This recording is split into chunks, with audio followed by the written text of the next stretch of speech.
We're gonna let Andre do his thing. We got security here. Thank you, security. Appreciate you for locking the door. Thank you, security. Appreciate that. Yeah. Yeah. Camera wasn't on you. Here, let me put the camera on you. There we go. Fucking There we go. Where you at? fucking Papa Shango. Fucking You gotta walk in front way instead of sideways, so then it makes Right it like off of you're that? taking a shit. This is gonna be a fucking badass podcast. What is up, people? If you're up late, you put the little jabronis to sleep. I'm glad you did, because we're gonna have a good time tonight. Yeah. Yeah. Hell yeah, man. So, man, you already saw who's in the house. You already saw what's going on. Guys, we released the other day that we started this studio in New Braunfels, the first ever creation studio. Okay. I'm not gonna release any names because I don't know what's being told yet, because I'm not the business guy, by the way. I'm just here to record podcasts and have some fun. And and that's where it's at. You know what I'm saying? Guys, man, we have a treat for you tonight. I already showed you him, but man, Michael Arellano. Am I saying that right? Ariano. Arellano. Ariano. He's in the house. So we're gonna have a good time tonight. And before I get started, man, we had a good time. We got in here and we're just trying to get things rolling. Oh, there's my wife right there. There you go. Everybody say hi, Jenny. Jenny? Jenny? Hello, Jenny. Hello, Say Jenny. hello, Jenny. Hello, Jenny. Hello, Jenny. So hell yeah, man. Hello, Jenny. Thank you for letting Michael come out. I'm gonna turn y'all's volumes down, by the way. Yes. Hell yeah. So this is where it gets popping, man. So guys, welcome to the KickRocks Podcast. This has been a long time coming for us to be live on my page. And you know what? I had to get a special guest, and he's here, Michael Arellano. And Arellano. We're going to do that for a while. And he's here. We're having a great time. And I'm not going to lie to you. This is what we did. We went down to a couple doors down the way, right? Yeah. And this is this is us right here. Boom. We are taking a free shots for a great episode tonight. And that's what happened. So it's going to be fun. So that's us three out at Oyster Bar right down a couple doors down the way. We're having some fun down here. Oh, and hell that's yeah, man. fast. So let's do this already. My boy, Michael Arellano's in the house. Arellano. And What's up, Andre y'all? Bassett, man. Hey, So yo. guys, last weekend, I brought you two jabronis. One was a DJ. Actually, both of them were DJs. It was DJ MC Jesse, and then I had My DJ dog. Izzy D in the house. So today I got two drummers in the house, right? yeah. You're both drummers. Yeah. Hell yeah. Yeah. Hey. Yeah. We use and sticks. we got a hell of a singer too over here. Oh, okay. Singing. Oh, yeah. Yeah. JRock, I know I you can't saying. stand the rain. I don't know what you sing. Like, I don't know what you're singing. Like, what you? No, I know what exactly. What you're singing. Liberian girl. Shut away. So, man, Michael's been a great friend of mine for, oh my God, for so long. Yeah, long Michael's time. been a great friend of mine for so long, and we can go back, way back, way back man. into time. No, it would be great, man.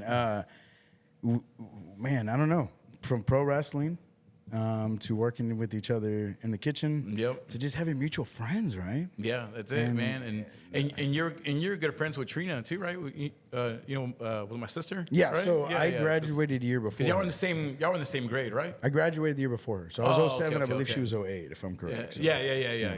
Oh, yeah, right. So, man, either way, dude, Yeah. it's just been awesome. We were talking about this. Me and Michael were sitting outside, and we were talking a little before we got live on the podcast.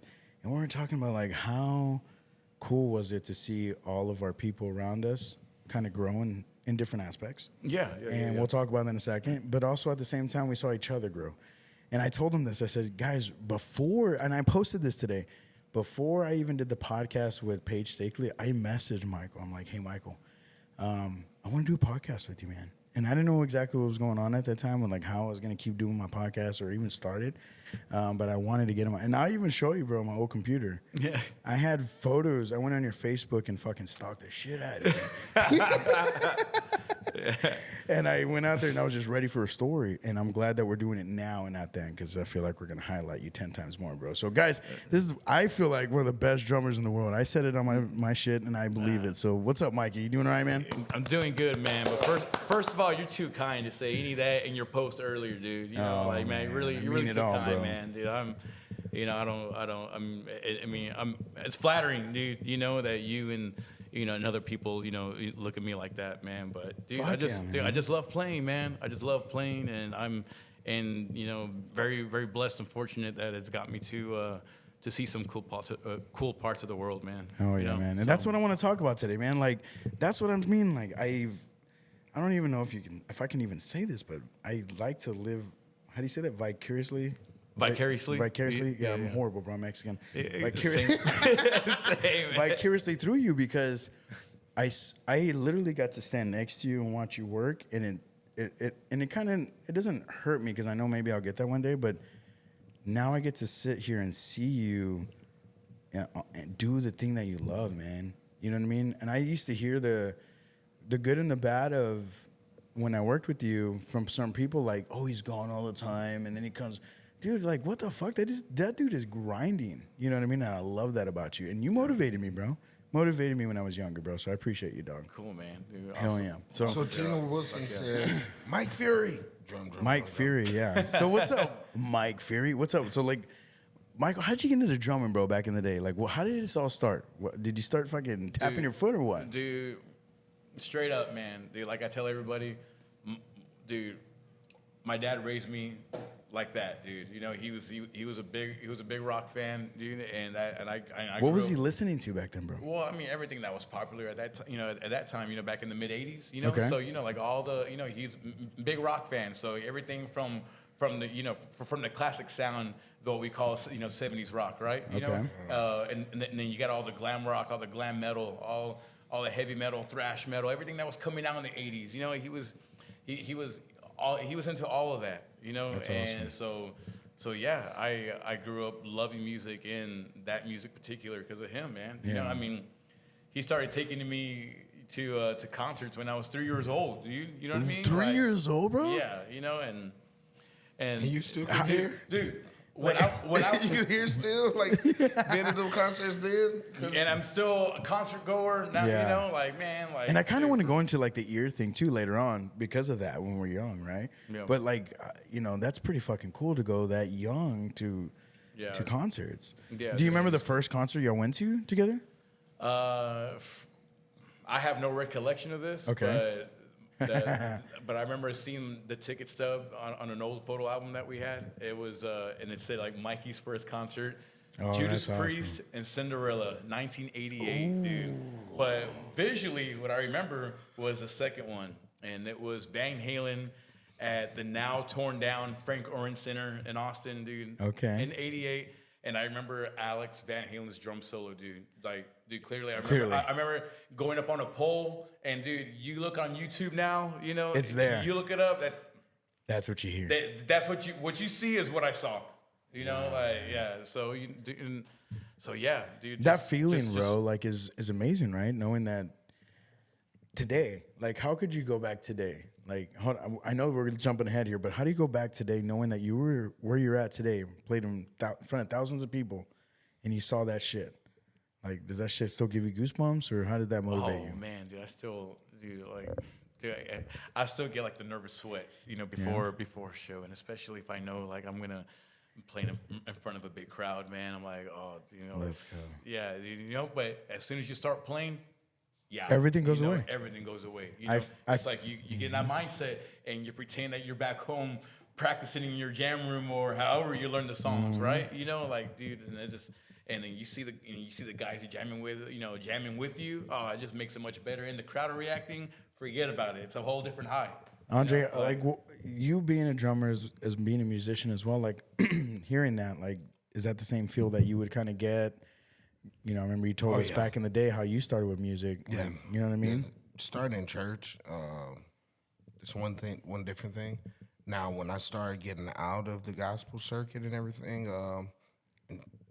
we played in Arizona, and look up, and there are 14,000 people in front of us. We're opening up for George Thorogood. And it is it's like, whoa. Then the next year, we opened up for Molly Hatchet. Same thing. Oh. Then the next year, we opened up for, Bruce Willis's brother-in-law, Kenny Wayne Shepherd. Wow. Same thing in an even larger place. Yeah, You know what I mean? It's wow. Whoa, like, because you see those lights, you don't think of it like literally. It is the first year one of our bass players, he's literally throwing up backstage. I am like, I gotta pee. I probably peed like 7 times in 10 minutes. Hell yeah. And then hit the stage, and then I'm just like, but know then it. Okay. as soon as it hit the stage, And that nothing else exists. What guys? Okay, so from pro wrestling back in the day, or even today, when I'm about to coach these kids that are at this high level, where I'm thinking like, man, dude, I'm bringing them to the stage. They don't understand that that's a stage. To me, that's a stage. We've been working and practicing for 2-3 days out of the week to come and be on this stage to show your talents. Yeah. So I look at that and I get a little nervous sometimes, you know. But when wrestling, I used to be told that I didn't care enough because I stopped being nervous in ways. But to me, when I was nervous, I would forget whether it was spots or things like that. So it made me feel calm. Were you nervous? Michael just said right now he feels nervous, but would that nervousness click off? Or is that something that you just learn how to get through? It doesn't. I mean, it's because it's not there the whole time. Yeah. So no. Okay. like, So it you goes going away. into it, and you until we hit the first note, I am literally like, oh my god. I don't know if that's the same with you, but once we hit that first note, that first hit, whatever it is, I hit that kick, going. I am good. Once, I mean, even now, going out and I know everybody around here. Yeah. I know the people that I'm gonna see in front of me. But what about the when you said you're in front of 14,000 people? I didn't know. Your note matters to the guy that's singing or anything else. So I mean, you know what I mean? Here's the thing. I always find a focal point. So my focal point, first off, if I'm on the drums and it's me and my bass player. Yeah.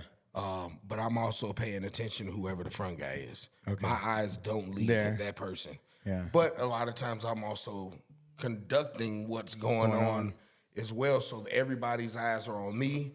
I'm paying attention to him. And I might, if I do look out, I might see one person that I know. Dude, I would have fucked that up.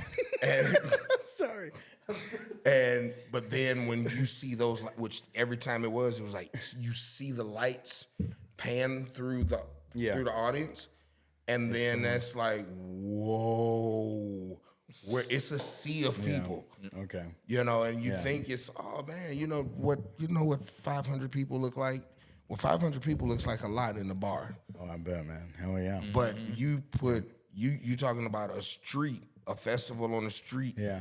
And as far as your eye can see, you're seeing people. All the way to the back. And everybody is going crazy. Yeah. So Michael, like same with you, man. Like you've gone through many festivals, right? And how long have you been drumming, by the way? Let's start with that. Man, so I bought my first drum set in the year of 2000.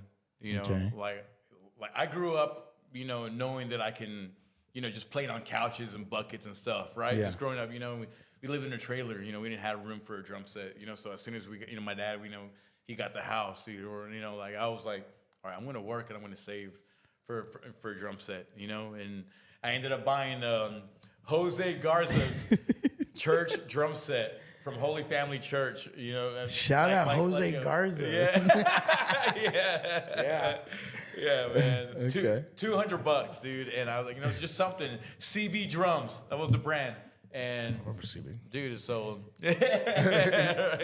and dude, that's where I got my start, man. And my first show I played was in March of 2002 I think the place is still there, right? Off of 35. It's called which one? It's called Legends. Is that what it's called? Yeah. Right? So it used to be called It's the Legends now. It's called the Attic. It used to be called the Attic. It's been called Escándalo. Escándalo. Right? Yeah, Escándalo back in the day. So it's been called a couple places. Yeah, man. yeah. That's for damn sure. But yeah, man. Yeah, that was my first show, man, with Johnny C actually, and Ryan Kinsfather.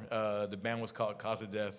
That was my first band that I actually went out and played live with, man. You know, so it's. How was that feeling, bro? Like, were you nervous? Did you feel like I'm confident enough to get out there and play this? What was that feel? Man, Because obviously this is your first. 2000? You said this was 2002. 2002. So I was. How old are you? I was 16. So you're 16, bro. Come on. Yeah. You're 16. So now you're going through. You're freshman. 2002. I was sophomore.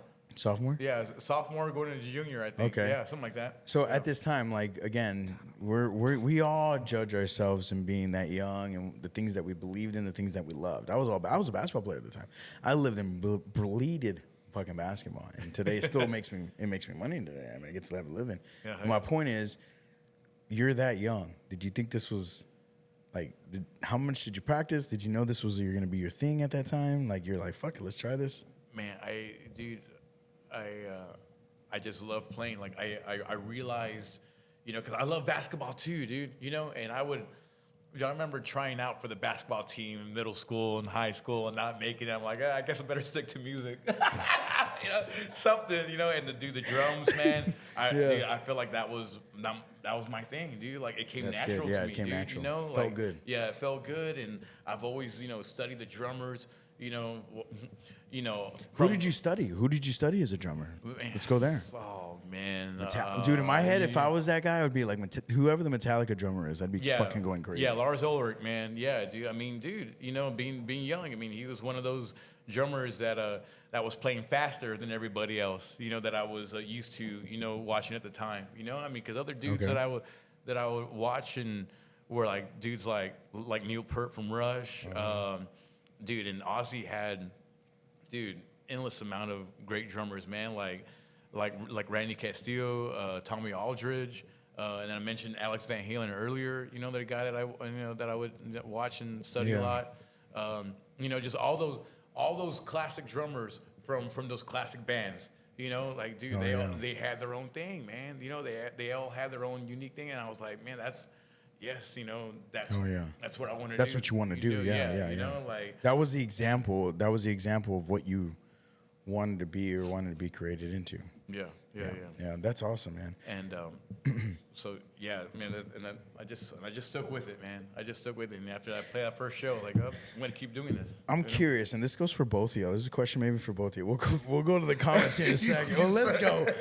Alfred, bro. Alfred's in the house. Alfred's in the comments. We told him to be in the comments, guys. Again, we just left Alfredo.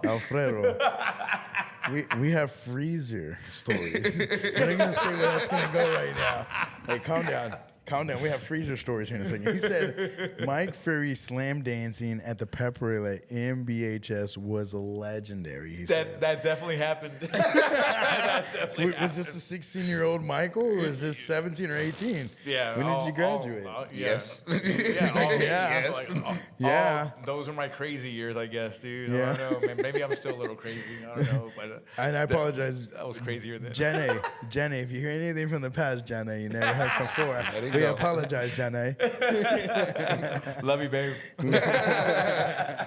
So yeah, I mean, you're okay. So you're that age, man. That's crazy stuff, bro. And then, bro, as long as like we grasp ourselves into things at 16, bro, I was thinking about the Rock and like figuring out ways to the golden era days of wrestling, exactly. Man. I'm thinking about how can I be the next Rock? How can I be as charismatic? How can I be the next basketball player? How can I be the next Tony Parker? Now you're the next fucking, you know what I mean? Mm-hmm. Like, and drumming at that time, like, where was your, that could be so many things, right? But what kept you motivated into being something different? Because nobody was doing that, bro, right? You were the only legendary one slam dancing in the pep rallies on the Johnville High School. Like, nobody else was doing that shit, right? Yeah. Can I get a yeah?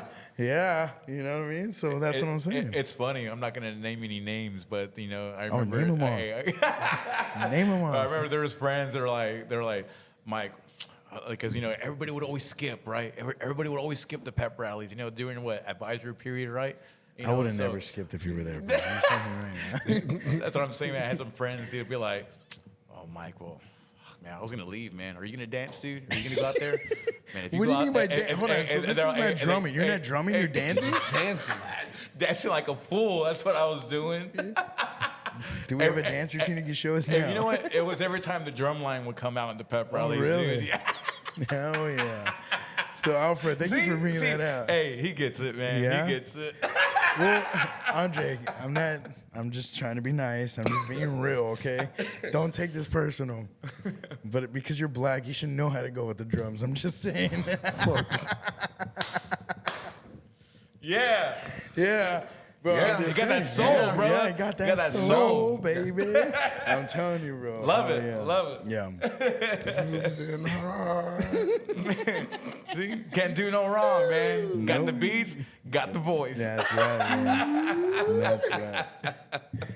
So, Michael, we're getting out of high school. Obviously, you've been drumming for what? Now you're getting out of high school, 18, 19. So, yeah. So when I picked up my first drum set, 2000. So, yeah. And then graduating high school, 2004. Yeah, so. Where does the dream go from there? Because, like you're thinking, what's the next steps, things like that. Yeah, well, I mean. We all went there. We know, yeah. We were there together. Or at least I was.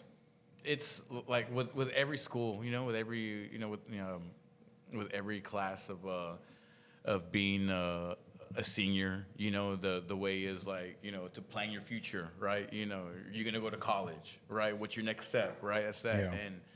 And I'm gonna love you, Dad. But he was, I remember him pushing me to like, yeah. hey, you're gonna go. Come on, you need a backup plan, man. You don't know if you're gonna make it in music, and.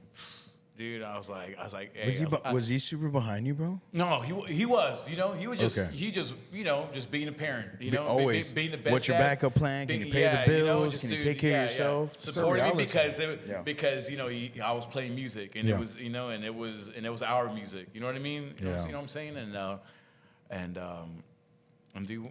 I got a question, bro. While you say that, did your dad ever feel like he was an outcast in a way because of what he listened to?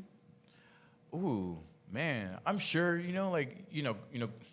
again, growing up in Mexico, right? yeah. Like, the music Mexicana, dude, it's like, it's traditional. So you hear it everywhere, you go, but you still had, my dad was one of those people that listened to the Beatles and then the rock that was coming out that he could, Even being from Mexico. Yes, dude. Yeah, he found his ways to listen to it, You man. you are the fourth person in my life in the past 2 years that I've heard from their fathers being that way. And guess what? They've followed their child's dreams in a way. Like being the parent, like you just said. Yeah. But believing in who the fuck they wanted to be, right? Yeah. Jeez, bro, come on. Yeah. Being, And look at, no offense, but like, look at the fucking Russians that are coming to UFC. Look at the guys from overseas that are becoming pro wrestlers. That's why Clash at the Castle is in fucking Scotland because of Drew McIntyre. You know what I mean? Like that's a different phase of everything that's going on in many different types of entertainment. But again, going back, it's just like, it's just a crazy thing to think about, right? Like to really think about it. I mean, even if you look at the NBA, Yep. look at Denver, Joker, bro. like his whole family is right there behind him. What was it when he got in a Giannis. fight with? Giannis. As well. Giannis. His All brothers, three of his brothers. Coming from overseas. None But of them can shoot a football through a basketball net, but they still got a Disney movie. dude, Still got a Disney movie. I think it's 2 of them. Jeez. No, it's 3. What? What do you mean? It's 2 movies. What? I thought saw they only had Disney. one. I saw the Disney one a couple years ago, and then there is another one that I saw that was supposed to Lifetime? be. It was a Lifetime. Man, I don't know. I don't know if it's A&E, Lifetime. It could have been. Anyway, these people again. This it's just crazy how that mindset comes from that. Yeah, But anyway, but their families are. When Joker when he pushed the Morris twin. yeah. Oh, And if you saw in the stands, if you saw in the stands, brother, dad, brother, They all went on? They all were like headed right down to the court. They turned fucking Mexican for 2 minutes. For 2 Oh no, minutes. they're Russian. Are they Russian? Bro, I won't Yeah, fuck with a Russian. Oh, I won't either. I'll be real with you right now. I won't fuck with a Russian. Nope. Never. Noper.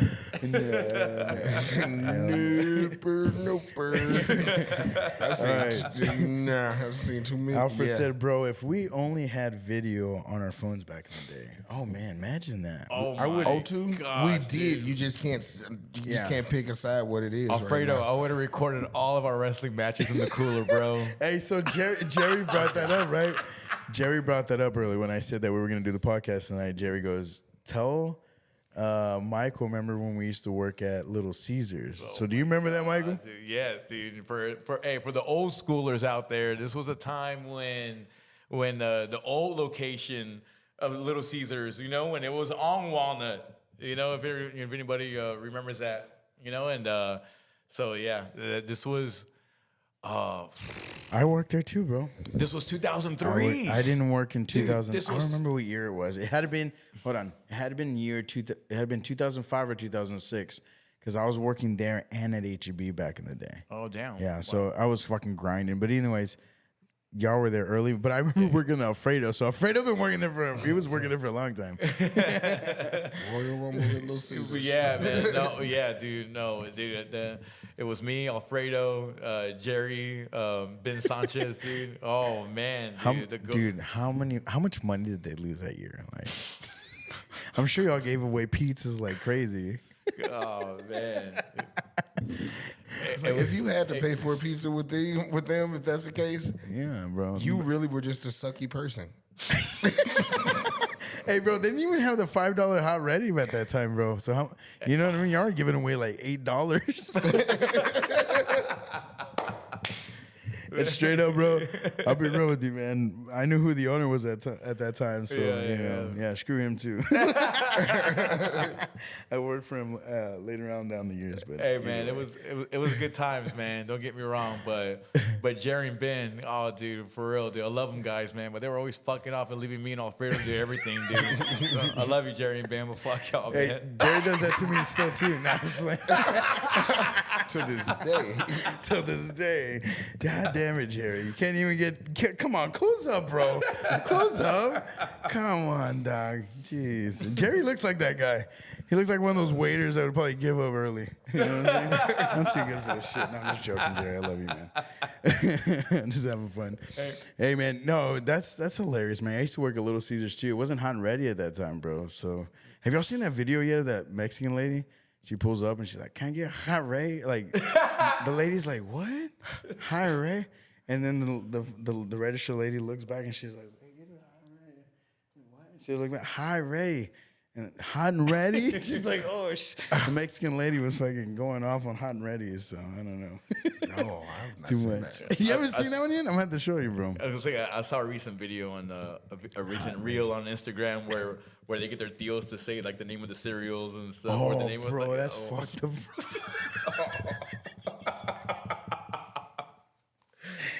Andre, you know what I'm talking about?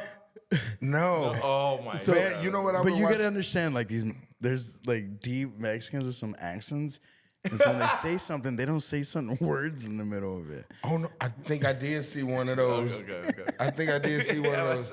Somebody had the umbrella. Somebody had the umbrella. It wasn't raining. He was selling fucking oranges on the corner. That's hilarious. No, abuela. Abuela. That's their my grandma. grandma.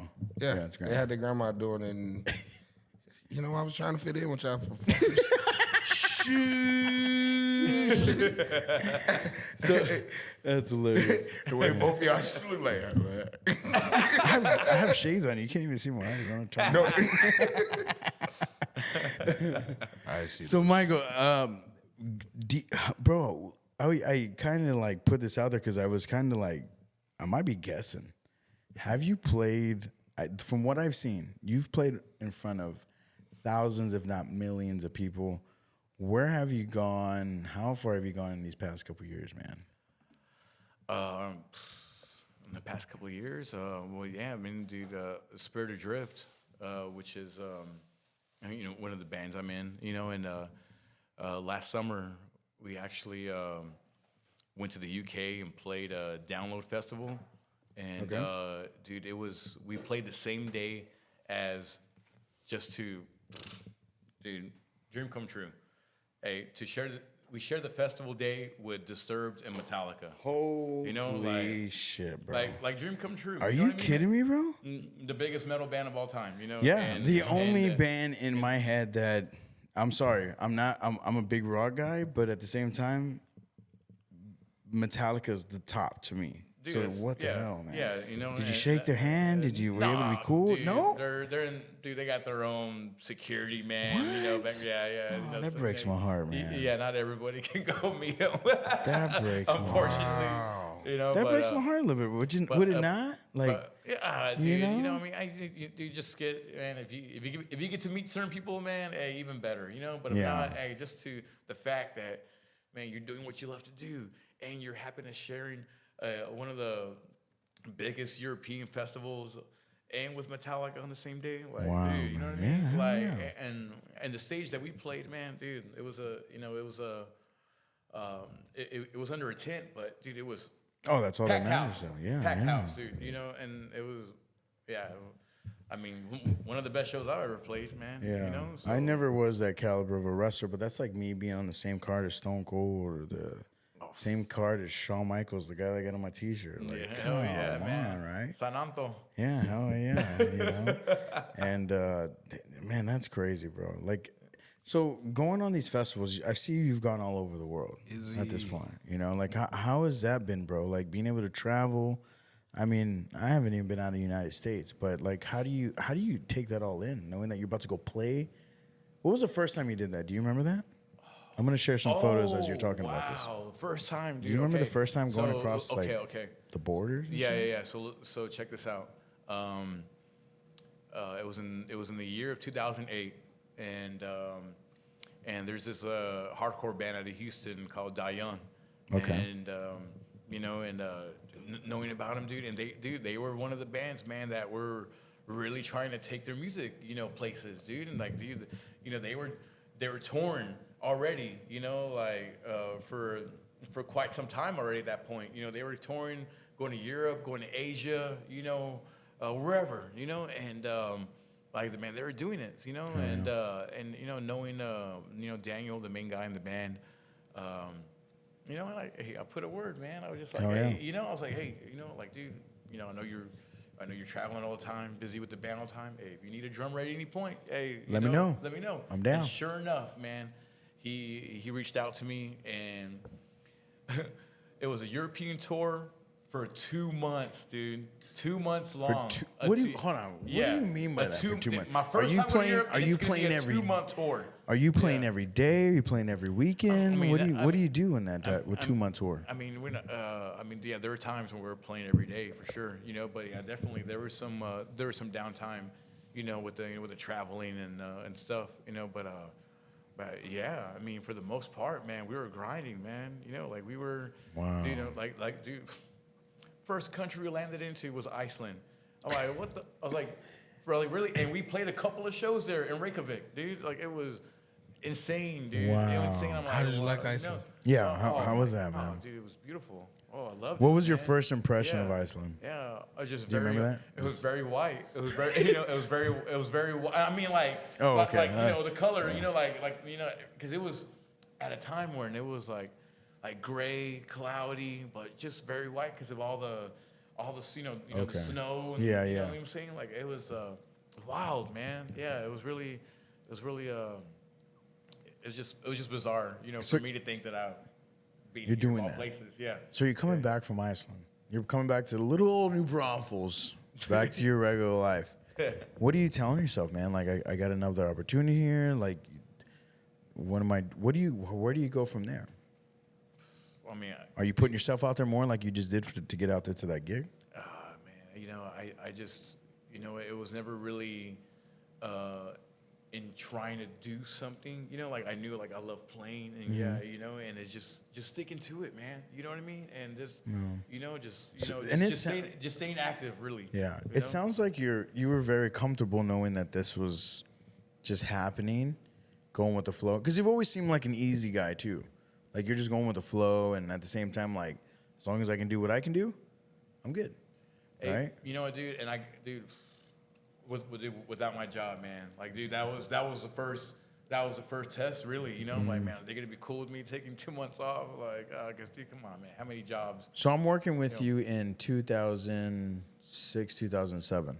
Okay. Was this the? Because I remember you being in and out, but was that like the situation? Yeah. Well, no, dude, they were cool. Super cool. Yeah, right off the bat, you know, knowing that, playing shows and, you know, and trying to get out there, you know, and then, so yeah, dude, when that came up, I was like, all right, man, you know, like, you know, they see that I'm doing my part, you know, but they also see that I am really trying to go somewhere, trying to do something with this too, you know. Yeah. So That's awesome, man. Yeah. So today, who do you play for today? What are your bands that you play with now? Because I know you play for. I saw that you're playing for MOD still. yes, Correct? Yeah. And then you're playing for this band that's about to come up as well pretty soon. So who's that? Yeah, you know, the band's called Spirit Adrift, and they've been around actually since like 2015, I think, 2016, and then I've been playing with them ever since.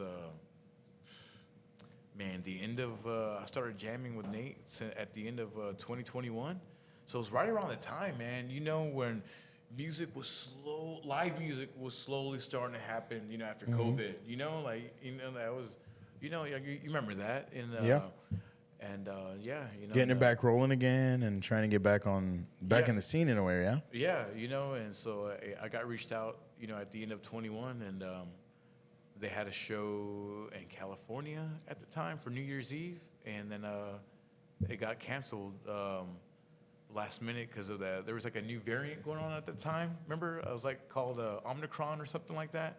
Like, you know, one of those COVID viruses. I remember that one. Right? You right? You know what I'm talking about? It was the horrible Decepticon. But no, it was Optimus Prime. It was Optimus. Oh, jeez. I'm sure it was Megatron something like Prime. But yeah, I do remember that. Yeah. Yeah. So yeah, almost played my first show right there with them, and then but then it was months later. You know, we played in Austin, and then we went to Europe, just like that, from Austin to Glasgow, Scotland, and then the rest of Europe after that. You know. Wow. So, yeah. Wow, so, man, that's crazy, so, bro. Like growing up, like going through all that shit and moving and traveling and stuff. So how long has it been now again that you've been playing like that? since touring? Yeah, since touring, Since going to Europe from first time, that was 2008. So that was so where are we at now? Damn, it's like 16 years now, Okay. right? Dang, so you've been playing for 16 years now. Yeah. Well, traveling like that. Traveling. You know, I mean, I actually did my first tour, which was here in the States in 2005. So yeah, the year after high school. You know, Yeah, like, just going at it, yeah, man. you know, just, you know, and yeah, dude, I was just like, man, this is what I want to do. Yeah. You know, I'm trying That's to awesome, man. keep doing it for as long as I can. Well, we were talking about this earlier because last week we had Jesse. Shout out Izzy. He's in the comments. What's up, Izzy? What's up, Izzy? What up, fella? He's out there probably. He had a gig tonight in Seguin. Good old Seguin. Yeah, stay away from DJ Grupo Yeet. Yeah, it's Grupo Yeet over there. I stay away from Seguin. And anyway, he had a gig tonight, and so he wasn't here tonight. But shout out to Izzy and doing his thing. And but anyway, bro, we had DJ Jesse E, MC Jesse E, Yes. and we were talking about this brother, my earlier when we were brother. at the bar, man. So, what was that relationship? You told me a little bit about it, and I'd love for you to explain that, man. Yeah, dude, man, dude, we grow up in the Lindy's, man. In you the know, Lindy's? Like, yeah, we were only a few trailers, you know, separated from each other, man. Yeah. Oh my God, dude. Yeah, you know, hey man, since we were little, he knew I was a rocker. I knew he was a dancer, man. You know, like, Dude, like, hey, he would bust out the cardboard and, you know, all that. And he would see me bust out the buckets in the back of the house, you know, like, dude. But, man, like, dude, hey, The buckets sound a little more normal, like for him to be out there. hey, man, hey, he'll tell you, man. You're right, Jess. Come on, man. Where you at, dude? I just spinning around. I'm not gonna lie to you. Hey, I man, just but- texted him right now. I said, "Bro, get on the live stream. We were talking about you. We are literally He was busting out that cardboard, about man. you. Hey, Get on here. hey, Jesse took me to my first dance, dude, at Our Lady Church, dude. Oh my God, dude, man. Dude, Jesse needs to talk about this, man. Where you at, man? Yeah, his mom dropped us off, man. You know, or was his dad? You know, yeah, but we got. I gotta send this to him right now, bro. Like, Jesse, get in here. Dude, There he is, right here. Boom. I'm gonna text him. he had the Nike check shaved on his head, bro. Bro, Like, what the fuck? Are you serious? Yeah, dude, that was that Bro, that was the thing. What does back this say? in the Hold day. on. What does this say? Hold on. You don't even know this. Hold on. You don't even know this, bro. Look what I started. Bro, what does that say right there? What does that say? Was that Mr. Nike? Oh my gosh, dude. He has him as Mr. Nike in the. Come on, That is guys. funny. Nice. He just said that. Look at this. Oh my God. I don't know if you'll be able to see this. But it literally says Mr. Nike check. That's what it says, bro. Dude. That is crazy you just said that. Man, dude. Saw Jesse with the rat tail and everything, man. He had the rat tail right. Oh, dude, he's like, I hope it's all good stuff, Lafayette. He said, love you. He's on the road right now. He said he's got a gig at. Dude, this is him. Listen to what this says. There's no. Okay, hold on. I gotta make sure. I have to do a 12-hour drive hauling a 1955 Chevy, so it might be 14 hours. So I need as much rest as I can get. A little scared, but I'll drive like 50 miles per hour the whole way. I hope it's good stuff. Laugh aloud. Love you, bro. I'll listen in the whole thing in the AM at 7:30, so we can talk all the shit that we want. Right Hey, safe travels. He's on. Jess. He's Safe watching. travels, He's man. watching. He's watching. He's on right now. So Safe the travels. rat tail. Tell him this rat tail. Let's talk about this rat tail. Hey, he had the business in the front, party in the back, man. Oh god, that's Hey, awesome, man. So, bro, he said, "Putos, I need sleep." He just told us what's going on, man. So, bro, like, yeah, having guys like that, how did that not motivate you, bro? Like to even see where you're at today. Because Jesse, I'll be real with you. When we were talking earlier with Michael, and he was just like, "Dude, to see where Jesse's at right now, that is so crazy." After what we're all doing. Oh yeah, dude. I remember too. You know, walking down New Orleans, man. You know, walking down what is it, Bourbon Street, right? Bourbon, You yeah, know? Yeah. yeah. And, you know, and he's over here being an MC at one of the bars, dude. And I walked So you in, saw him down there. He saw me first. We Talk walk, to me. Tell me about this. We walk in and he pushes me hard, dude, like from behind. He's all, really? You're not gonna say what's up? You know, like. Sounds like Jesse. for Yeah, sure. dude, and yeah, man, it just Jesse's always been high energy, man. Always been a good Dude, friend. when I man. first met always a Jesse, brother. I'm like, this dude's got to be on something. Like, he's on something. He's high on drinking life, something. man. And I didn't know that, bro. I didn't know he jumped out of fucking planes. Like, I didn't know. You know what I mean? Like the guys. I mean, if I jumped out of planes, put my life on the line every day, I'm like, God damn. But dude, this is so crazy to hear that. When you were telling me earlier that story, I'm like, dude, that is so crazy how that shit happened. So Yeah. Okay, guys. So as musicians, how is it like? How deep is that to be in the entertainment and business and striving every day, trying to do what you need to do, man? Oh, someone's getting a call over there. Uh-oh. I'm good. Oh, okay. Unless it's my phone. No, that wasn't mine. Okay. So anyways, like striving to be like something in entertainment, trying to get people to love your music. Like, how is it that every day? Like, there's obviously, we wake up every day. We got things that we got to do. People go to work, 40 hours a week, whatever. But as a musician or as an entertainment, you have to bring out a little extra. How do you bring out that extra in what you're doing every day with your music? Andre, you want to go first? No, No. I'm old, so you get to go ahead and. Oh man, I got to think about it more. Hey, dude, you know what, man? I've always heard this, dude, for the longest time. You know, go out, dude. When I go play live, JRock, it's like go out there and play like it's gonna be your last show, man. You know, I try to do it every time, man. Just give it all, and have the most fun, man. That's what. I mean, you know, if you're not having fun, why are you doing it? You know what I mean? You know, so.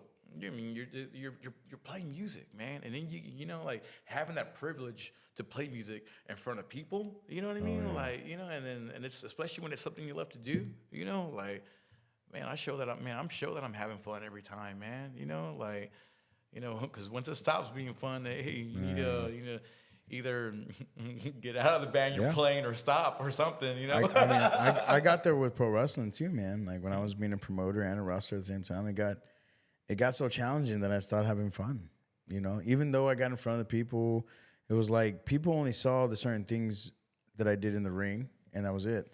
They didn't understand that I was doing everything else. And it's like you get lost in that because you don't get to do what you do for fun. Yep. You know, and it kind of sucks in that way, I feel. Yeah, man. I always tell myself, man, fun first and foremost, man. Yes, you know, there's a serious and the business aspect side of it, dude, of course, you know, but man, like, man, you know, it's a saying that I remember hearing growing up with my dad, dude. He's like, "Hey, if it's not fun, make it fun." You know, like, you know, and I try to do that every time, man. You know, because you know, dude, you know, there's, you know, I mean, Andre, I'm sure you've had your shows too. You know, hey, you're not gonna have a perfect show. Something's gonna happen. Yeah. Something's gonna happen with the guitar or with the mic or with the bass. You know, you're gonna maybe even drop a drumstick or a malfunction with one of your drums, dude. You know, like, you know, something. You know, with a cymbal or something. You know, dude. Yeah. Anything can go wrong. You know, so dude, I always look at it as never a perfect show, and you just play the best you can with what you can do with what you have in front of you, man. You know, and that's what I try to do every time, dude. Every single time, dude. Yeah. So that's what's up, man. Yeah. And that's tough, man. Like, again, going constantly and constant growing and trying to play with different. How do you play with different bands, bro? Both of y'all. Like, how do y'all both like, that makes no like, I know to y'all it's easy, but to me that makes no sense. Like, how do you find chemistry with that lead singer? How do you find chemistry with who you're playing with, right? Say for me is just knowing what the assignment is. There are certain things that I know I won't touch. Okay, yeah, you did tell me about this the other day. So there's certain, certain music you only touch. There's certain because I don't see I don't see myself having fun with it. I don't bring anything to it. Mm-hmm. You know, it's easy. Somebody saying, "Hey, I need a drummer." All right, cool. You show up for the show. And I have a friend, what's his name? Bo Porter. And Bo Porter is like he's one of those singer-songwriters that's like real folky. Yeah. So he tells a story, and all his songs tell a story. But he needed a drummer, so he gets this guy, but this guy is a metal drummer. And for what he needs, that's not what the assignment is. Yeah. So this guy comes in and he's listening to the music and I'm gonna add this to it. And Bo is literally, hey, you tear everything down except the snare, the kick, and your hi-hat. You don't need anything else. Well, the guy couldn't play with that. So Bo paid him and sent him on his way. So that's where it is. Like for myself, I've done country gigs, and it depends on who it is that I'm on stage with. You know, we can make it, but that's not my genre. I mean, I'm literally thinking straight, boom. You know, depending on what type of country it is. Yeah. Now, you put me on this. You put me behind. Put somebody else singing and put me on the drums for my own band. I'm good. I like how you said the other day too, Andre. We were at the Tavern on Castell. Shout out to them and Chip. Yeah. But you straight up told Chip, like, he was trying to get you to do a drumming gig, and I heard you say it twice, and then the third time it came out, you were like, "Oh, I sing now. Oh, I sing now." And then the third time, like, "Well, I got my own band. I can sing now." He was like, "What?" It took him 3 times because he was so maybe used to you being a drummer. Yeah. He caught on that you actually do vocals now. So that was pretty cool to kind of see, because I got to witness that in real time. You know what I mean?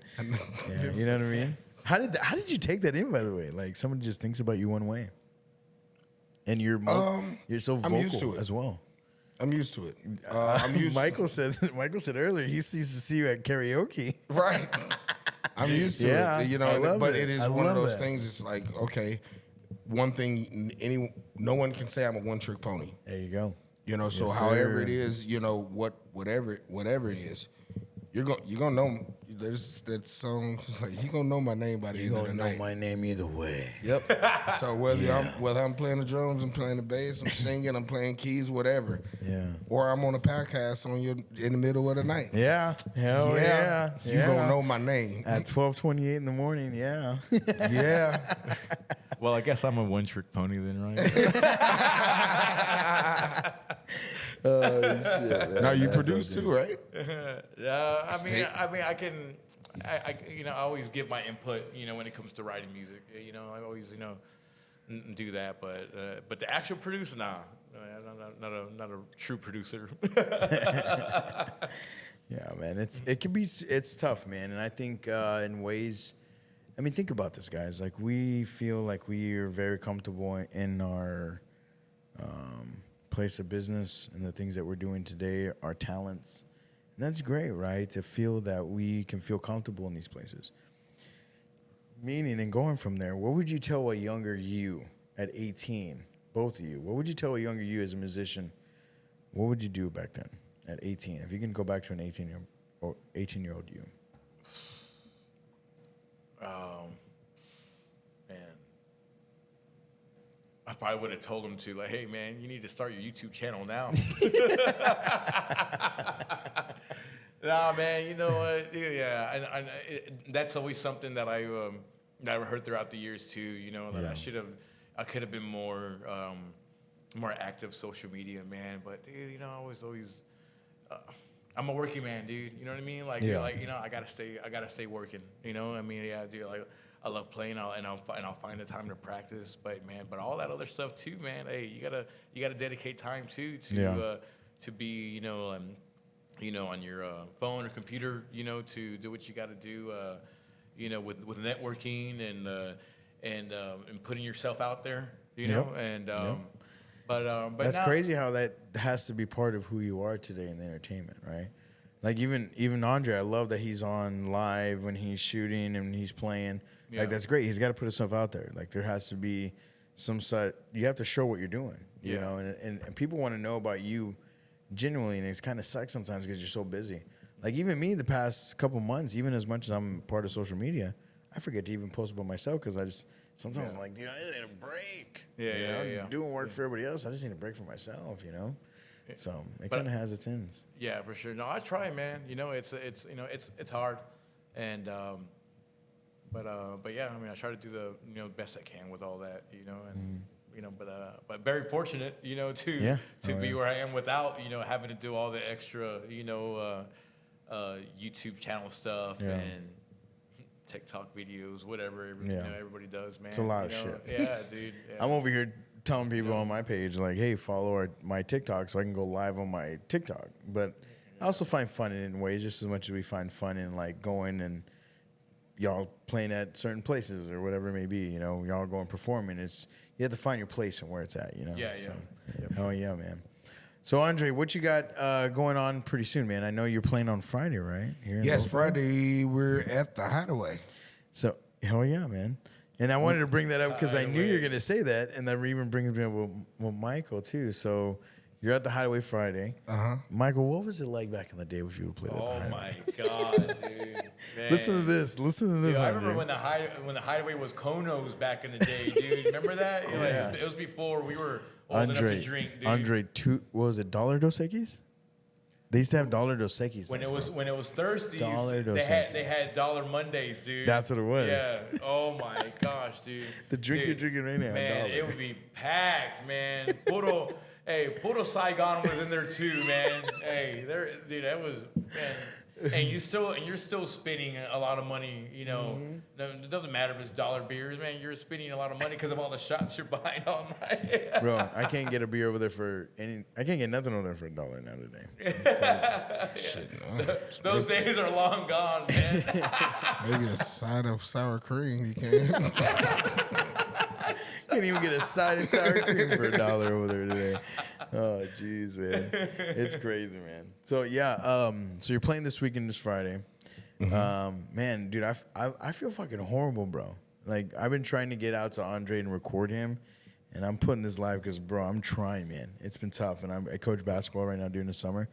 But I'm loving that you're out there, Andre, and we're gonna get it happen. We're gonna make it happen. Eventually, we're gonna make it happen. So we're gonna get a group out there. Hey, I like to say real quick, about Andre. You know, it took me a minute, to realize who he was. You know, and I was like, and earlier I was like, even what was it? Your guitarist or your bass player? My bass player. There you go. There you go. And that took me a minute too to recognize him. You know, and as someone who's worked at the mill too. Hell yeah. You know, but yeah, Tanner, man, yeah, dude, I fucking love that guy. And then, but Andre though, man, I was like, you used to have dreads? And I was like, yeah, I remember seeing him sing, dude, at the water bowl. What, bro? I didn't know that. Yeah. Bro, my locks were down all the way down my back. Yeah. How long did it take you to grow that dude, shit? Yep.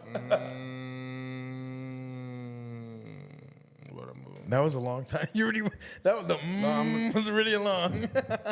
No, hey, it was 2011 is when I started it from a small mohawk, and when I cut them 2020. Oh, this is before I knew you, before nightlife. Yeah. Yeah, they really started hitting when we moved here in 2012 and started hitting probably about 13, 14 is when dude, we that's started crazy hitting for because it was real. between those years, like Yeah. 2014, Yeah. 2018. Where I was seeing when I was seeing him, And they were just like, dark all the way down here, red tips, the whole, yeah. How do you handle that, bro? I'm sorry. Like, even my cousin Vince, he's he's Mexican, he's got long, straight black hair, looks like Jesus. But, like, how do you handle that shit, bro? Bro, you know what? A comparison. Last year I had the bald head.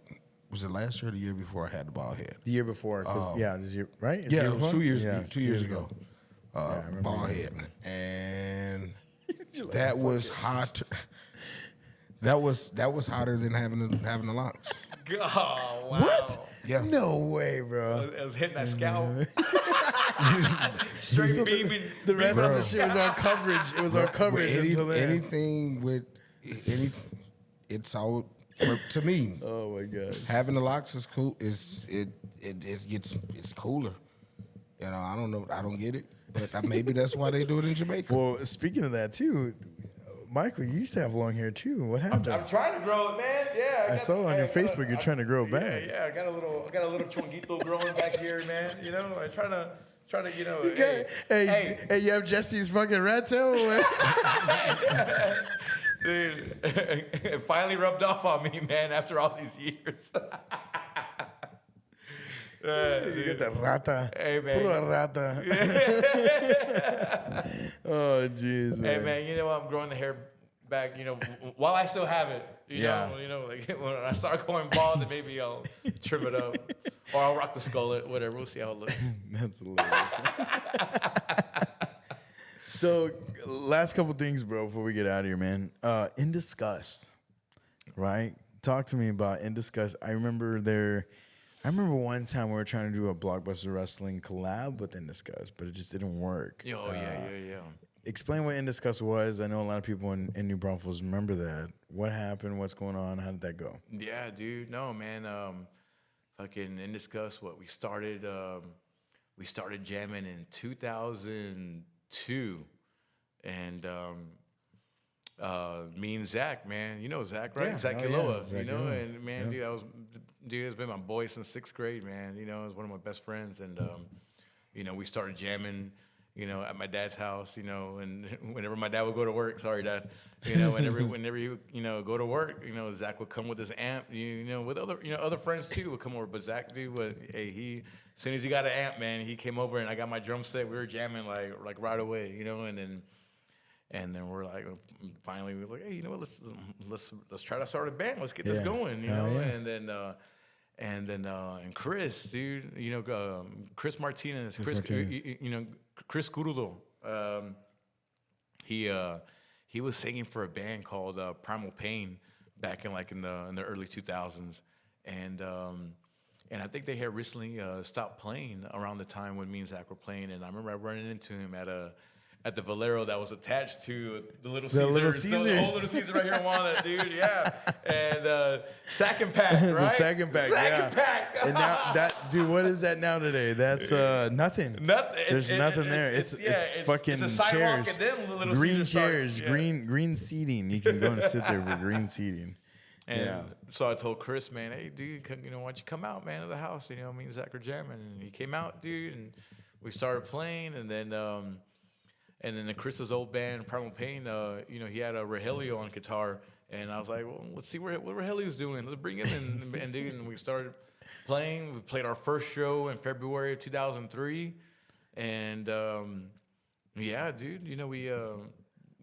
Went off. And just the rest is history, man. We just kept on playing and just taking it where we can go, man. And that's what's up, man. And been fortunate to play with some of our favorite bands too, dude. And all y'all kind of in the mix, right? Like y'all kind of. I mean, does everybody still play in that group? In that group, or do y'all have a different group? I don't know what was going on with that. We have a different vocalist. Okay. Yeah, we have. So y'all still have been discussed. Yeah, we still have been discussed. Okay. Yeah, I thought y'all had changed names or different bands, or I don't know what's going on. Well, there's also too, like throughout the time, Chris and Zach started, their other, they had their own side projects too, and they had a band called SBS, and then Chris, man, he's doing his thing, man. He's got That's cool. Yeah, he's got a new band called Nauseum, he's still at it, man, and we haven't done much in a while, actually, for Indiscussed, so we're just keep rolling. Yeah, you're all just doing your own thing, right? We're just doing our own thing, and when the time happens, when we're ready, So it's it's just like What's your connection with Johnny C? Because that dude's going off right now too, bro. Dude, do you know Johnny C, Andre? I don't think so. Me and Remy had him on the podcast. Maybe, man, again, our podcast hasn't been consistent till now, but this was about 2 months ago. The heavier? Yeah, the heavier dude, yeah. Okay. Yeah. You definitely seen him sing at Watering Hole back in the day. Oh, yeah. He The was... big black dude? I'm going to laugh with you. He's not black, but a lot of people say that he's black. What he hate? Right? Hey, am I right? Am I wrong? He's pretty dark. A lot of people think he's black too. I love you, Johnny. I love you too, Johnny. Hey, a lot of people think my brother's black too because he's dark as a matter of fact, Jerry. Oh, we think Jerry's black too. Here we go. If Jerry was in, he'd be like from the waist down. That's what he would say. Yeah, okay. Sounds like something he would say. Yeah, right. Anyway, no, but Johnny C, he goes on, bro. He fucking just. Hey, man. I can't. How do you do that, bro? Like that fucking yelling. Hey, man. Hell no. Dude, since I've known Johnny, man, he's been capable of singing like that for as long as I've known him, man. I've been seeing him playing bands before we started playing together, and dude, because of Johnny, man, he introduced me to hardcore and that whole genre, of music, of man. rock and shit. And then we started, we were going to all the shows together, all those underground metal and hardcore shows, dude, and. Dude, we'll make the drive, man. We see it posted on a message board back in the day, like, Damn. Let's go, and That's what's up, man. Yeah. As dude. musicians, both of y'all, like, who influenced y'all the most? What do you mean, like playing just drums, or what? Just playing? So both of y'all being drummers, both of y'all being drummers, who influenced y'all to be drummers? Was that your first thing too, Andre? Were you always a drummer 1st? Mm-hmm. Okay. So like, who influenced you to be a drummer? My dad. Your dad? Mm-hmm. Wow! Come on, bro. Wow. Come on. We just talked about that right now. Yeah, Come my dad, on, he was both a of drummer. y'all's dads, man. Yeah. He was a drummer back in church at my grandfather's church, and now he's the pastor of their church. So that was my influence, just jumping up and watching him play. And then as time went, they kept trying to get me to play everything else, do everything else. Guitar, bass. piano, everything else, and I always reverted right back to the drums. Wow. Played saxophone in elementary. Oh wow! Damn. Trumpet in middle school. That was the instrument I wanted to play, bro. I got stuck with the damn tuba in New Braunfels. Fuck Miss Zentex. Oh, sorry. No, I love you, Miss Zentex, but I didn't want to play the fucking tuba. Anyway, but I got stuck with the tuba. I wanted to play the saxophone. Is where I was going with that, by the way. Anyway. Yeah. So what about? I mean, what we talked about a little bit about you. But what influenced you to kind of? Oh yeah, dude. You know, well, like as you know, like I said, like I told you earlier, you know, my dad raised me and all that. But dude, he was just a fan. You know, like he wasn't musically inclined or anything like that, man. He was just a fan. Yeah, he just loved the music and yeah, man. You know, he would tell me, you know, I remember like it wasn't years later, you know, like, man, Dad, it's awesome you took me. And he was like, we only took you because we didn't have a babysitter. You know, like, I was like, oh, that's thanks. a Mexican thing you would say, right? Yeah, right. Like, I was like, well, thanks, Dad. You know, right? I thought you really wanted to take me. That's hilarious, man. No, man, but you know what, dude? We kept on going to concerts, man. He kept on taking me, dude. You know, that's what it was. The concerts, yeah, that's right. dude. And when I wasn't watching Looney Tunes, dude, I was watching MTV. You know, or you know what I mean? Like whether it was Headbangers Ball or Yo MTV Raps. You know, I was watching everything, dude, on MTV, man. When MTV played music. Yeah, and we were talking about this at the bar right now earlier. It was if you liked wrestling or you liked music. So that's both of you, right?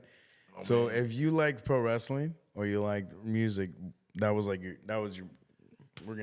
cool. Oh, hell yeah, dude. Let's go. Those, you know, with all the dudes, man, for sure. It was the music and wrestling, man. It all went hand in hand, man. You know, and that's crazy, man.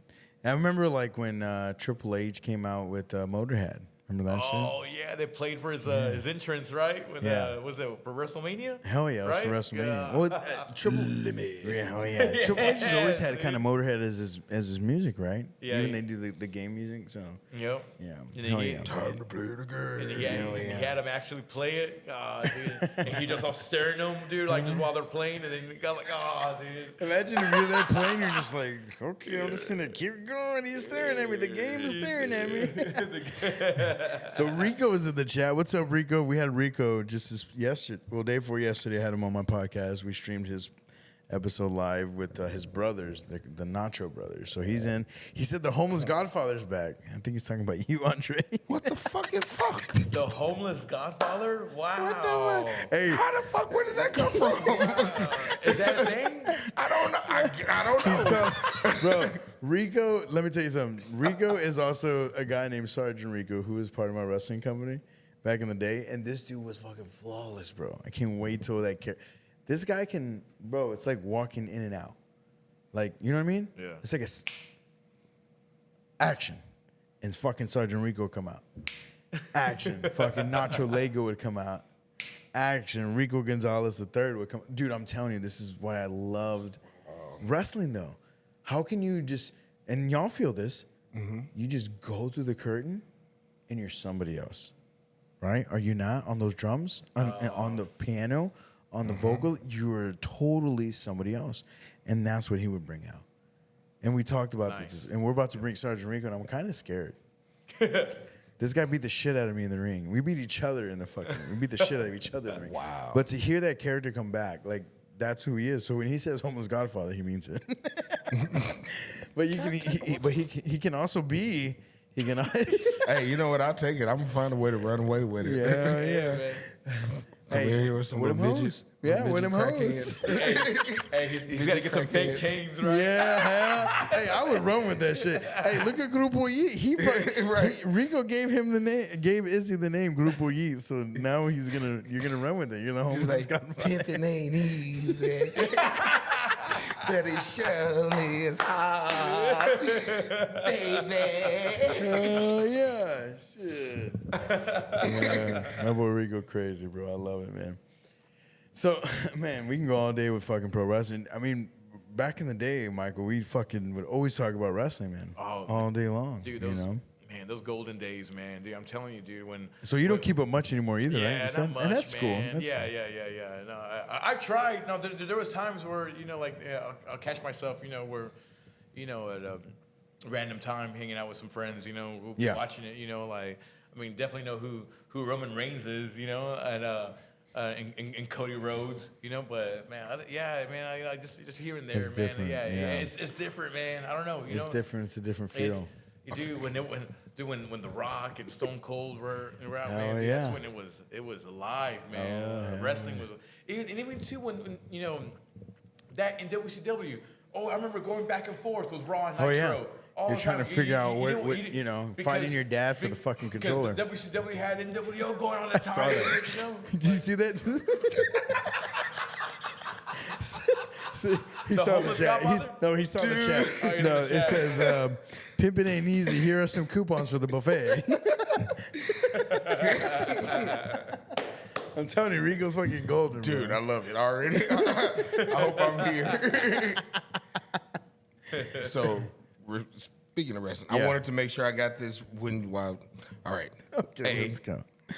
What's up? What you got? who is this 7-footer that's supposed to be coming in the bloodline? 7-footer. Tama What are you Tonga- talking about? Tama Tonga and Tama Longa's brother. There's another brother.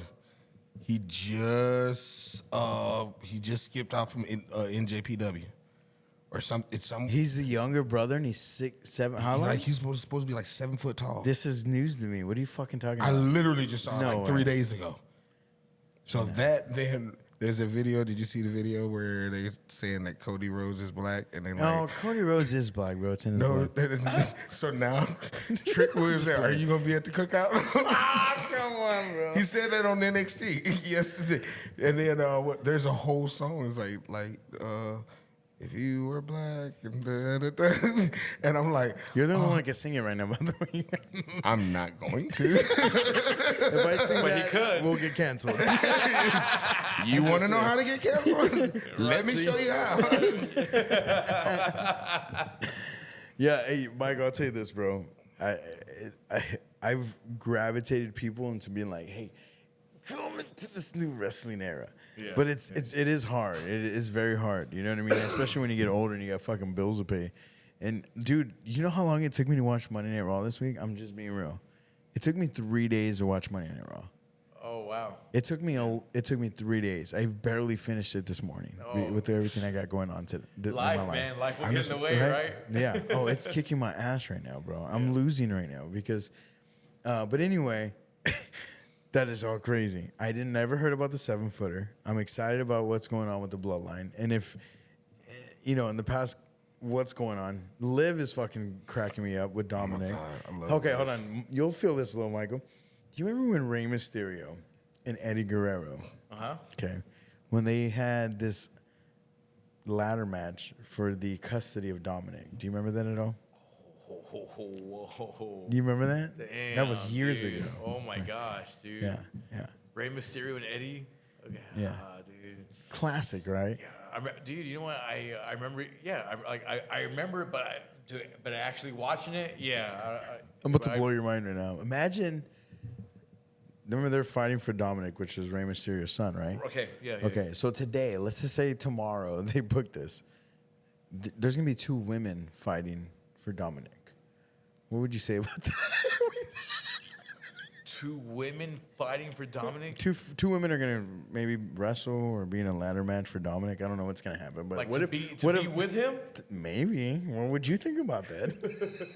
I love this conversation right now. Oh my gosh, dude. That's what's happening Hey. in wrestling right now.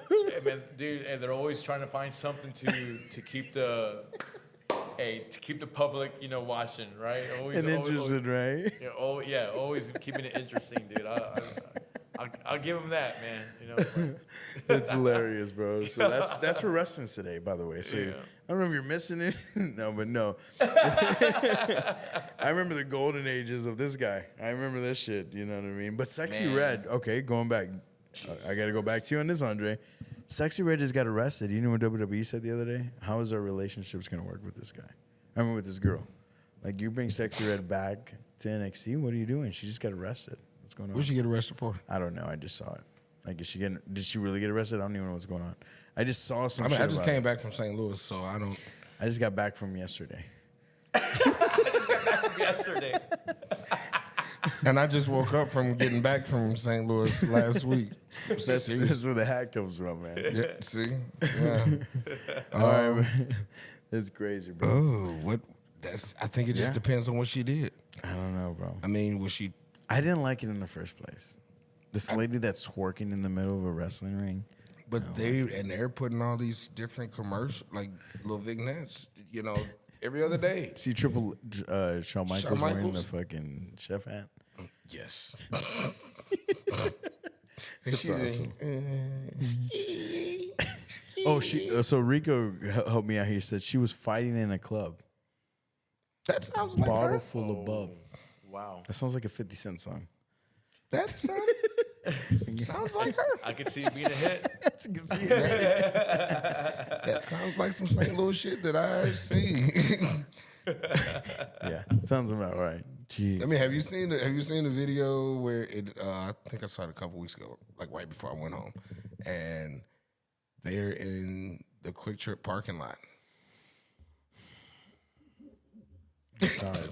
Literally everybody. Yeah, I mean, and like I was like, I think I know exactly where that Quick Trip is. Did you see the quote that Shawn Michaels said? He goes, "It was fun, but not as fun as it would have been back 20 years ago." Bro.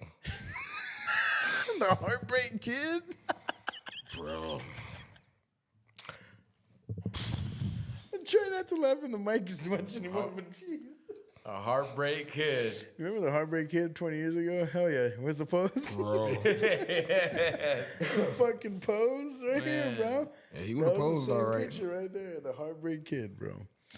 Did you see that one where it's like Shawn Michaels? Somebody's like, some chick's like, "Oh, this is the kind of man that I need," and then it says, "Hey," and then Shawn Michaels he said, "Hey," and he said, "No," he said, "I am literally the man that's in this picture." I said that to you, right? Oh yeah, see, that's what I was telling you, Mike. Man, see, y'all need you to pay attention. I said that, bro. It was fucking hilarious, bro. This Shawn Michaels like in his like Playboy picture. Remember back in the day when he was on Playboy? God, yeah. And this girl posts this on was it Twitch or something? I don't know, Threads. She's like, I need a guy like this. And Shawn in his profile picture is bald, like today. And she's like, he goes, yes. Hey, He goes, hey. She goes, no. And he goes, no, I'm literally the guy in the picture. So she's this old guy with a bald head. He's like, dude, that's me. That's I'm really like, me. That's really me. I was that sexy back then. I was HBK. I was a sexy Too much, boy. man. I was the sexy boy. Yeah, right? All right, man. Michael, last thing, where can we find you, brother? On social media, where are you playing? What's going on? What's next? Where can everybody find you, brother? Yeah, I mean, I'm just on. I only do Facebook and Instagram, man. That's all I do. Yeah. You can, just find me there. On Facebook, Michael Arellano, or you can find me too like that on Instagram, or I have it as Mike_Fury. But yeah, dude, I'm always posting about my shows, man, and everything I got coming up, dude. I got all the Instagram handles to all the bands that I play. They're all there. So yeah, it's pretty. How many bands are you playing on right now? Be real. And how do you handle that, bro? Like you're playing. Go. How many bands? They're not all active. Okay. But as of right now, 8 bands right now. Jeez. Yeah. Look at Andre's face when he said that. 8. How do you deal with that, brother? You sound like Macho Man in distress. Like, jeez. You know what it is? Like after I get done, like say like I got to rehearse for one band, right? Hey, put all my mind and my focus to that, and then once I know that I practice for that show, and the show's done. Worry with the next band or whatever else I have coming up. You know what I mean? Just put all my. Bro, let's be real. What kind of brain do you have to have for that? Like, think about this, Andre. Come on, help me out. What kind of brain do you have to have for that, bro? Is that normal? For 8 bands? Come on, is that normal? Talk to me. For me, yeah. Okay, so that's I can kind of understand it. normal. I mean, Hey man, hey, I don't know this. I'm dumbfounded. I mean, you know what I mean? No, man. Hey, no, there's definitely musicians out there, that man, like, there's a documentary called "Hired a Gun," Okay. and it's just about like how these, musicians, man, how they get called, and to come in and do the work, there's a And- difference between them too.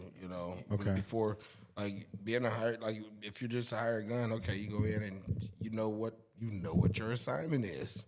Now if you're a part of it, that's a whole different assignment. Okay. And if you're just making A one-time. just spot on, okay, hey, get yourself acclimated with the music. All right, if there's a rehearsal, make the rehearsal. If not, don't. And Yeah, just because do you what shocked do. me the other day too, Andre. Well, a couple months ago when you're like, "Hey, Tiffany Dawn's playing the Brontex," and you told me a big name person. I'm so sorry, but I'm horrible with that. But who'd you play at Brontex? But you told me, Oh.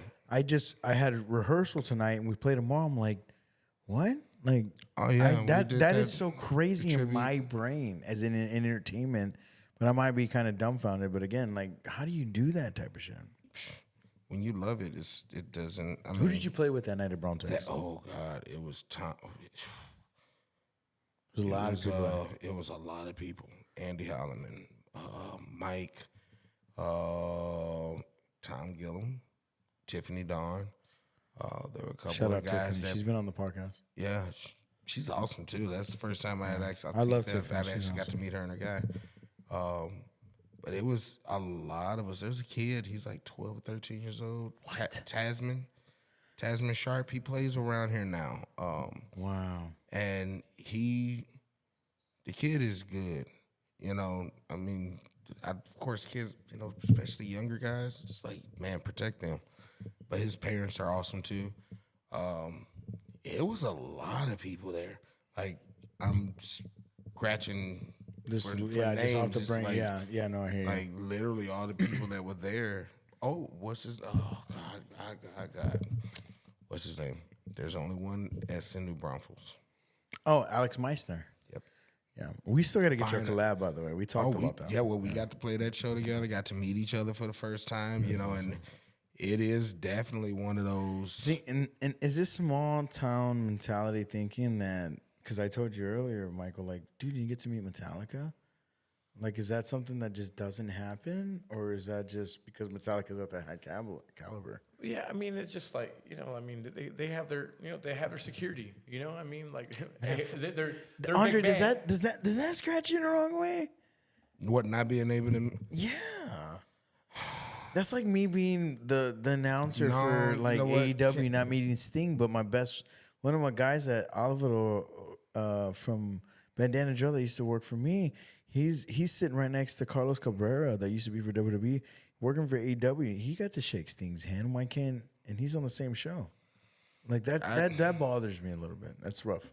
But I get at the same time, I don't know how it is to be Metallica. Yeah, I mean, like when You know we what I mean? played, when we opened up for one of the guys that, and literally we were trying to just go back. We would always take pictures with who we were opening for, and they were like, he won't let us take pictures with y'all. We can't talk to y'all, and they all had to get back in. It's like It's that with rough, certain bands, really, man. Yeah, man. it really is, man. I mean, The drummer it just- from Molly Hatchet, he was a douche nozzle. He can't. I mean, he was cool. He was like, "Oh yeah, we can take pictures." Then it was like, "Come on, man, we got stuff to do. Come on." And but the rest, everybody else in the band was cool. Molly Hatchet himself comes up behind me and is like, "Hey, man, what's going on?" I'm like, "Bro, first off, you're high as fuck. You're tripping balls." Share. I'm joking. But that elevation, I don't know if you want to share. No, I'm anything joking. at that I mean point. that. No, I'm good. I'm joking. The views expressed. Yeah, no. I mean, because even like, I mean, I don't know, man. That just freaks me out. And I know at the end of the day, like we look up to those people, right? Like, come on. Yeah. Like when I was in the wrestling industry, I looked up to everybody and I gave a lot of respect. But at the end of the day, like meeting your hero is not always the best at this point. So I try No, I mean, like, if I were you, Michael, like, knowing that I played on the same stage as Metallica and I didn't get to at least fist pump them motherfuckers, like, Well, I will say, like I got lucky meeting, I got lucky meeting Kirk Hammett back in 2015. The guitarist of Metallica, and we were MOD was out in California at the time, recording our record at the time, and we did some shows too, and to make it worthwhile, and we went to go. I forgot the name of the venue. It was in San Jose, California, and we went to go see Michael Schenker, which is he's one of the best guitarists out there too, man. Classic. He was in Scorpions in the early days of the band, and so he had a solo gig at there in San Jose, and Kirk Hammett came out, dude, and played a couple songs with them. So we had just played at that same venue the night before. So and so me and Mike DeLeon, who played guitar in MOD at the time, man. We're like, dude, once they're done, let's go back there. Let's go. And he was right there, dude, and we got to talk to him for a little bit, man, and got a picture with him. Oh, dude, it was cool, man. And Kirk was super cool, dude. And we also got Great White, because with Jack Russell. Yeah. So we opened up for them. What? In Arizona, and wow, we came from here and went down there and did something for them, and he can't have anything around him. what do you mean by that? Like Booze, drug, nothing like that. Oh yeah. No, he he was. Oh really? It was. No, He was bad, walking through it was all on some baseball fields, and he's just walking with a cane, and it's like it really looks bad. Wow. And he wasn't an asshole towards it, but he stayed away from everybody and everybody, even with the production, was like, stay away. If he comes up to you, just get straight to you, just say hi and he's friendly. Keep moving. But keep it moving, because he's going, first thing he did, hey, I need a ball. That's Oh shit. so even his band members, his bass player comes out and he's like, man, yeah, so we're putting all that stuff in the back of the trailer. Yeah. And he's like, oh man, and a friend of ours who's actually Border Patrol, every time we would come to go on tour and go there, he would always get us like a one of those canisters, and it's full of Jameson. So we're just all in the back of the trailer. Then it's like, keep it away from him. Keep away from him. So the bass player's like, oh man, you guys, what do you guys? Anybody got some water? I was like, well, it's not. I mean, there's water in it, and he's like, oh man, I shouldn't be doing this. Well, so we got the bass player drunk before. Oh no! I hope he didn't lose his job over that, but he was good and he was heavily intoxicated. yeah. So, but when they got up there, when Great White started, Yeah. to see how he literally went from looking like a feeble person walking back, with a cane, he literally looked like he was just out of his mind, because like he's talking to himself as well. Yeah. And he hits that stage, and there's a switch. It just goes. It just, like, you're in fucking mode. And us as people see that, and you're like, this is what this guy is. Because that's all you see. Mm-hmm. You don't see what's on backstage. Yeah. Nobody noticed that. Nobody else except the people who knew what was going on. So the people in the band, Wow, bro. the people who were hired to make sure that they were taking care of him. Have you seen that as well, in other artists as well? With other Mikey? bands, yeah. With other bands, I've definitely seen it, man. Like with my own eyes, dude. Just backstage, and like behind the curtain, just drinking, sitting down, like. Man, they just look like, man, they've been going hard, right? They've been going hard. But then once it's showtime, boom, all over the stage. Let's go. Hey, the voice is pumping, dude. Like, you know what I mean? Like everything is like, exactly. Night and day. Like, I actually explained that, Rico. If you're still on, I just explained that about the other day about on Rico's the podcast I had Rico on. I used to get ready, bro, and I used to have to make sure the tickets were good. I had to make sure the ring was good. I had to make sure the chairs were good. I had to make sure the production was good. I had to write the show. I had to make sure they were going to be there. I had to make sure the characters were good. I had to make sure everything. Everything was on you. Everything was good. Everything was on me. So when I finally made sure everything was good, then I get to go to the back and I get to turn it on. I would get in the back, and I explained this the other day on the podcast. I turn and I look at Rico, right? Rico would be cool, be everybody, but the moment, whether it was putting the boots on or whether it was putting on his uniform, I'd look back and Rico was like Sergeant. It wasn't Rico no more. It was Sergeant fucking Rico. You know what I'm saying? And that's why I'm scared of the motherfucker sometimes. Like, again, like it's a when you see it actually happen, like when people talk about seeing a ghost. Like, I've never seen a ghost before, but when people talking, man, whatever. But until I see a ghost, I'm like, what the that's what I saw in those dudes. Some of those wrestlers in the back of. But I didn't know whether they haven't seen their family in 2 months. I don't know if they're going through a family situation. I don't know if the motherfucker's doing steroids. I don't know if he's on a drug. Yeah. I don't know anything. But the moment that some of these guys that I work with, when they went through that curtain, it was a switch that y'all saw, I guess, as well as I saw. And to me, that's fucking crazy. Because I couldn't even do that myself. When I went through that curtain, I tried to be somebody else, and I was able to be good enough to people to believe in what I was doing. But to see other guys do it, dude, that was scary. In a good way. Yeah. Because we enjoy that, right? Yeah. We get to enjoy that person in a way. They bring out entertainment that we never thought that they could. Yeah, for sure. It's crazy, man. It's crazy shit, bro. So, gentlemen, before we get out of here, one, I appreciate what y'all do.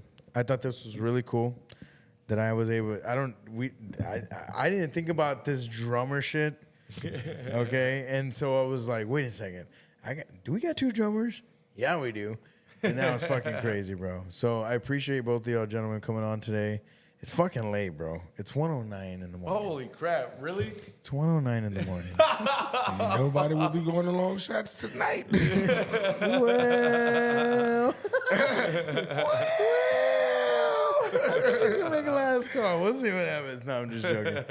I'm not joking. We'll see what happens. Right? I'm like, wait a minute. In that case, no, man. Michael, I appreciate you coming on, bro. Man, I want to do this again. We already had this talk without you. I want to bring you on. I want to bring Johnny C. And I want to bring Remy on. Yeah, dude. Because the 3 of y'all, first of all, have been a big part of my life to talk about more about music, wrestling. We can go all day long. Oh, yeah. And what's great about JRock and KickRock Podcast is I'll bring on the same guys if we can bring on great conversation. Oh, yeah. So, dude. That's all it's about. Hey, JRock, I gotta say, man, hey, dude, hey, congrats on the studio, man. Thank you, man. I appreciate it, yeah, brother. for real, Hell dude. yeah, I appreciate you, and thank you for having me on, man. yeah, man. Very cool. Yeah, man. I bro, just like y'all, this is my stage. This is something that I can come in, and I feel great because as much as people believe in what y'all have been doing all these years, I think people believe in what I can do here. I went from training basketball in the morning to going to work out, worrying about my life, going to hang out with kids tonight to sitting here with y'all, gentlemen. And I love that shit, bro. Hey, man. It's all about believing in yourself, man. We're all fucking blessed in a way. And I got to do that today. And I thank y'all so much, man, because if I can't have people that enjoy this with me, I think I'm being selfish. I want everybody to feel what we're doing, and I want to be able to let everybody know what the fuck y'all are doing as well, man. So I appreciate y'all as well, man. So hell yeah, man. I know we said this earlier, but say it again, Michael. Where can we went from that? We went 30 minutes later. Where can we find you again on social media? Yeah, just and Andre as well. yeah, just look me up on Facebook and Instagram. You know, that's where I'm active the most, man. Oh yeah. All right, Andre. Facebook, I'm Andre Blissett. You also have the Clever Name Band. And I'm actually starting to reactivate that little channel of me doing the Wings Across America with King Rooster, the Wingman. I was on the other day. Yes, you were. Thank you, brother. Yes, sir. Little shout out to Kid Share. Thank you, brother. Instagram, Dre B the King, and He is the king. The Clever Name Band. Twitter or X or whatever it's called, Clever Name Band. Say X and XX or just X? You're a nasty motherfucker. But on Elon Musk internet, which speaking of, you know, he got like all them he sent Starlink down to South America to the Amazon tribe and got them all addicted to porn and social media. Like, this no shit. No joke? Yes, seriously. You're welcome. Right. know Can you how to say that. imagine what the fuck those doggone the search engines gonna be like? It's gonna be like chocolate toes.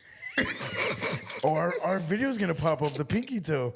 Right. With I'm gonna have to show stickers on Michael it. that one in a little bit. The pinky toe with the stickers on it. Oh man. He's gonna Oh yeah, man. All right, guys. Hey, man, I appreciate everybody being up this late with us, and I hope everybody enjoys this podcast. Again, if you're watching it now, you'll be able to see this till 11 a.m. and then we're gonna cut it off, and you have to wait 2 days to watch it again. So Homeless I appreciate you Godfather. watching. The homeless god hashtag the homeless godfather from Rico, bro. Man, Rico's the best, bro. Rico, thank you for watching. Thank you everybody who's watching, man. Alfredo, Janae, thank you, Janae. Janae, thank you so much, man. Michael, I appreciate you being on, brother. Thank you so much, man. I Thank love you, you, bro. man. I'm so Thank glad you, you're doing everything that you need to do in life to make you happy. Same with you, Andre, man. Let's kill it. brother. All right. Hell yeah, man. yeah, We're bro. out here, guys. We'll Thank check you, you JRock. later, man. Hell yeah. Later. breezy. All right.